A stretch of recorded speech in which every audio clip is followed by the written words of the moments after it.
अस्सलामुअलैकुम, मैं हूँ फ़रज़ीन अमीन और आज हम एक बहुत अहम मौजू पे बात करने वाले हैं। ऑकस का मुआहदा होने के बाद पाकिस्तान और इंडिया यानी सब कॉन्टिनेंट के रीजन में, साउथ एशियन रीजन में एक बहुत ज़्यादा ख़तरनाक रुझान पड़ता हुआ नज़र आ रहा है और वो रुझान है न्यूक्लियर वेपन्स का, जौहरी तवानाई के आर्ममेंट के तौर पर इस्तेमाल होने का। और ये ट्रेंड जो एक नया शिफ्ट नज़र आया है उसकी बेसिक वजह ये है कि अमेरिका ने ऑकस मुआहदे के बाद वादा किया है कि वो ऑस्ट्रेलिया को न्यूक्लियर सबमरीन्स देने वाला है ताकि वो काउंटर कर सके साउथ चाइना सी में चाइना को, यानी पैसिफिक ओशन में उनको काउंटर किया जा सके। अब इंडिया की तरफ से एक बहुत बड़ा गिला किया जा रहा है अमेरिका को कि हमें आपने ऑकस का हिस्सा क्यों नहीं बनाया। उनसे प्रेस में ये सवाल भी पूछे गए कि आपने ऑकस में इंडिया को शामिल क्यों नहीं किया। लेकिन ऑकस के अलावा इंडिया क्वाड में हिस्सा है। ये क्वाड अलायंस जो बनाया गया ये भी चाइना को काउंटर करने के लिए ही बनाया गया था। अब कुछ ऐसी डेवलपमेंट्स हुई हैं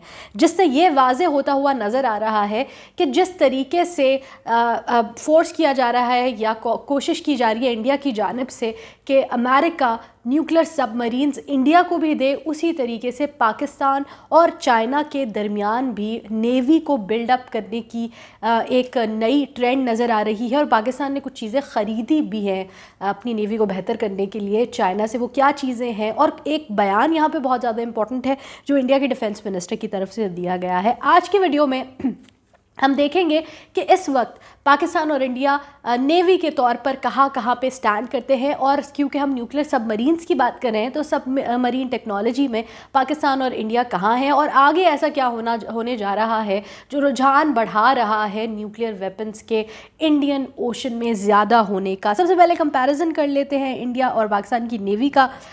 तो let's take a look.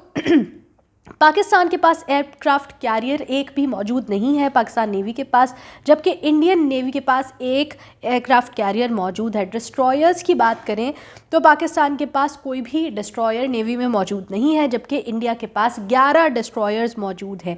Frigates Pakistan के पास 9 हैं, जबकि इंडिया के पास 13 फ्रिगेट्स हैं। कॉवेट्स की बात करें तो वो भी पाकिस्तान के पास 0 और इंडिया के पास 23 कॉवेट्स मौजूद हैं।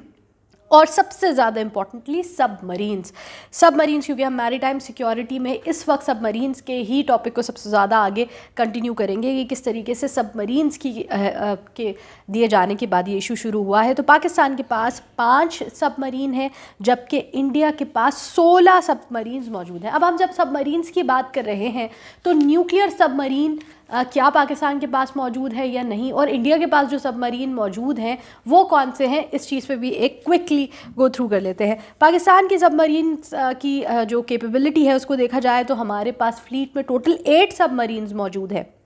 Ballistic missile submarines 0, nuclear power attack submarines 0, diesel electric attack submarines 5 और मिनी सबमरीन्स पाकिस्तान के पास 3 मौजूद हैं।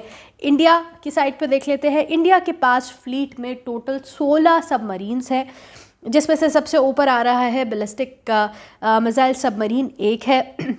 डीजल इलेक्ट्रिक अटैक सबमरीन 14 मौजूद है 14, और जो न्यूक्लियर पावर सबमरीन है वो भी 1 मौजूद है। और इन टोटल ये 16 का फिगर सामने नज़र आता है। लेकिन न्यूक्लियर पावर सबमरीन ऑलरेडी मौजूद है। लेकिन इंडिया का सवाल ये है कि हमने पाकिस्तान को नहीं, हमने चाइना को काउंटर करना है, क्योंकि वो अपने आप को, उनको गलत फहमी है कि वो चाइना के सबसे बड़े कंपिटिटर है। और अगर मैरीटाइम सिक्योरिटी में भी कोई टक्कर दे सकता है चाइना को तो दे बिलीव कि वो भी इंडिया ही देगा इंडियन ओशन में।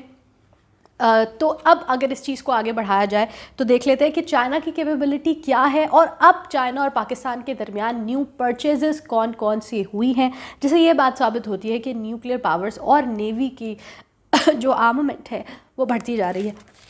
Excuse my coughing, I am really allergic to this weather. अब चाइना की कैपेबिलिटीज़ पे आ जाते हैं। चाइना की कैपेबिलिटी नेवी के हिसाब से देखें, सबमरीन्स के हिसाब से देखें तो इनकी फ्लीट में 60 सबमरीन्स हैं, 60 सबमरीन्स हैं। बैलिस्टिक मिसाइल सबमरीन्स 4 हैं, डीजल इलेक्ट्रिक सबमरीन्स 50 हैं और न्यूक्लियर पावर्ड सबमरीन्स 6 मौजूद हैं। यानी इनके पास भी 6 न्यूक्लियर पावर्ड सबमरीन्स हैं। अब انڈیا کی طرف سے یہ ڈیمانڈ کی جا رہی ہے کہ اگر بیلنس آف پاور کرنا ہے اوشنز میں، چاہے چائنا پیسیفک اوشن کے ساتھ زیادہ ریلیٹ کرتا ہے، لیکن گوادر میں اینڈ آن ورڈز ہم دیکھ رہے ہیں کہ چائنا کی جو پریزنس ہے وہ ہر جگہ پہ نظر آ رہی ہے، تو انڈیا کا اب یہ کویشچن ہے کہ ان کو کاؤنٹر کرنے کے لیے آپ کو ہماری ہماری جو سب مرینس کی پاور ہے اس کو مزید بڑھا دینا چاہیے۔ اب پاکستان اور انڈیا دونوں این پی ٹی کے سگنیٹریز نہیں ہیں، ہم نے نان پرولیفریشن ٹریٹی کی سگنیٹری نہیں ہے، تو وہ جو ریگولیشنز ہیں وہ پاکستان پہ اور انڈیا پہ نہیں لگتی، آلدو دنیا میں پھر بھی سینکشنز لگا دی جاتی ہیں، لیکن ایک طرح سے ایک فری اینڈ دونوں کے پاس موجود ہے کیونکہ یہ دونوں سگنیٹریز نہیں ہیں۔ پاکستان کیونکہ ڈومیننٹلی چائنا کے بلاک میں ہے، چائنا پوری کوشش کرے گا کہ پاکستان کو بھی اس لیول پہ لے آئے جہاں پہ کاؤنٹر کیا جا سکے انڈیا کو، اور ساتھ ساتھ رشیا بھی اب اس گیم کا حصہ بن چکا ہے۔ جو ابھی کی پرچیزز ہیں اس پہ آتے ہیں، اور اس کے بعد میں آپ کو بتاتی ہوں کہ کس طریقے سے نیوکلیئر جو آرمز ہیں وہ دوبارہ سے دنیا میں بہت زیادہ تعداد میں بن رہے ہیں۔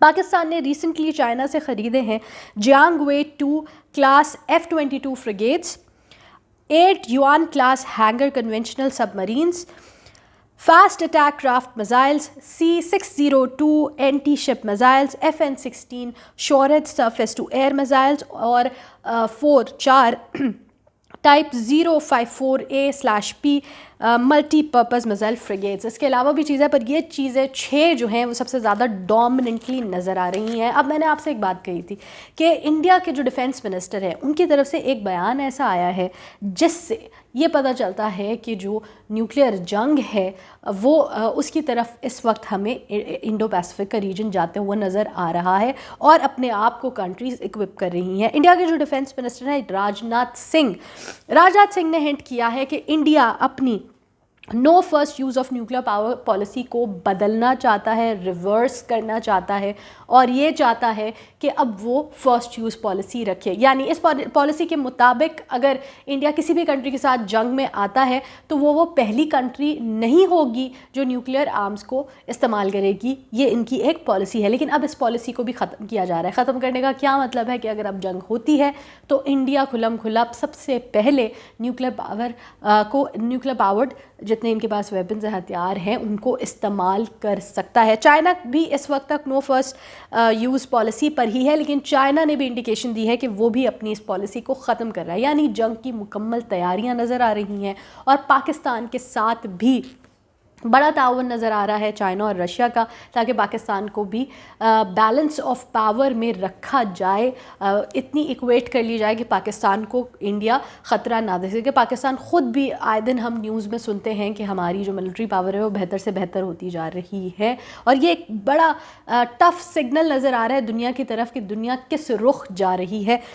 رشیا اور پاکستان کے درمیان ابھی ریسنٹلی ملٹری کوآرڈینیشن کے بعد بیان سامنے آیا کہ رشیا ملٹریلی اور ڈیفینس میں خاص کر پاکستان کے ساتھ کوآپریشن کو آگے بڑھانا چاہتا ہے۔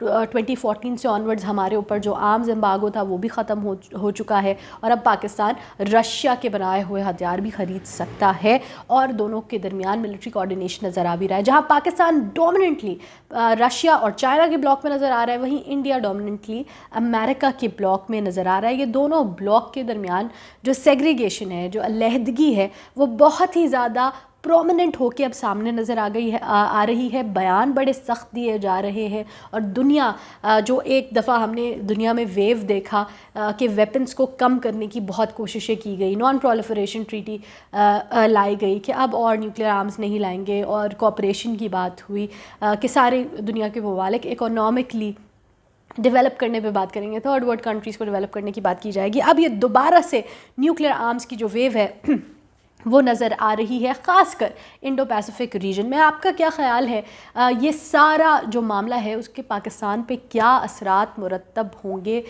جو اس ساری سچویشن کو ڈیفینس وائز زیادہ سمجھتے ہیں، آئی ووڈ لو کہ وہ اس چیز پہ کامنٹ کریں کہ پاکستان کتنا حد تک تیار ہے، اور یہ جو سیگریگیشن اس وقت ہمیں دنیا میں نظر آ رہی ہے، 2 بلاک بنتے ہوئے نظر آ رہے ہیں، یہ کتنے خطرناک ثابت ہوں گے؟ آپ کی جو بھی رائے ہے ہمیں کامنٹ سیکشن میں ضرور بتائیں۔ اس وقت اس خطے میں بہت بڑی تبدیلیاں نظر آ رہی ہیں، بڑے بیان سامنے نظر آ رہے ہیں، اور جو بڑی تبدیلیاں ہوں گی وہ ہم آپ کے ساتھ ضرور شیئر کریں گے. تو گلوبل کرکس کی آگے آنے والی ویڈیوز کو ضرور دیکھیے گا. چینل کو سبسکرائب کریں اور اپنا خیال رکھیں. اللہ حافظ.